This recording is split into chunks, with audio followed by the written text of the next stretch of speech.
Somali bana haysan ku neeflan u sareeya samada sare dayaxa calanka yeesura san ku dhuudiyo waqtiga iyo ku seerin Sayid Cabdillah Xasan Siyaad baraayiga dhashay Somali bana haysan ku neeflan u sareeya samada sare dayaxa calanka yeesura san ku dhuudiyo waqtiga iyo ku seerin Sayid Cabdillah Xasan Siyaad baraayiga dhashay sabool adigu ana sabaqo ku siiyay saraha dheer oo ismii ana taagay hadaa saaka kibirtay seetana ila dhacday ubadkii soo xirtay sunta dusha uga shubtay ninkii saxday siciisa dibi dhaaro inaan saxday hamuudin inaan samray hamuud saacada way socota ciidanka uu siqaani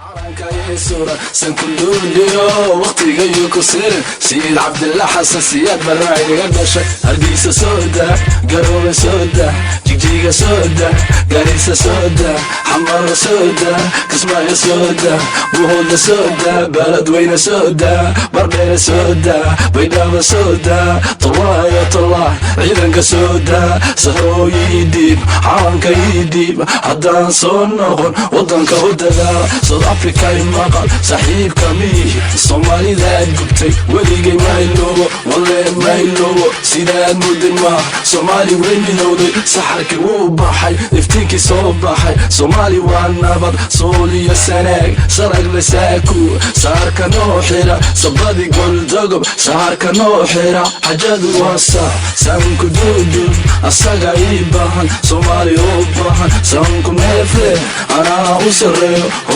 u sareeya afaan caqilo suganta sooda Somali bana haysan ku neeflan u sareeya samada sare dayaxa calanka yeesura san ku dhuudiyo waqtiga iyo ku seerin Sayid Cabdillah Xasan Siyaad baraayiga dhashay Somali bana haysan ku neeflan u sareeya samada sare dayaxa calanka yeesura san ku dhuudiyo waqtiga iyo ku seerin Sayid Cabdillah Xasan Siyaad baraayiga dhashay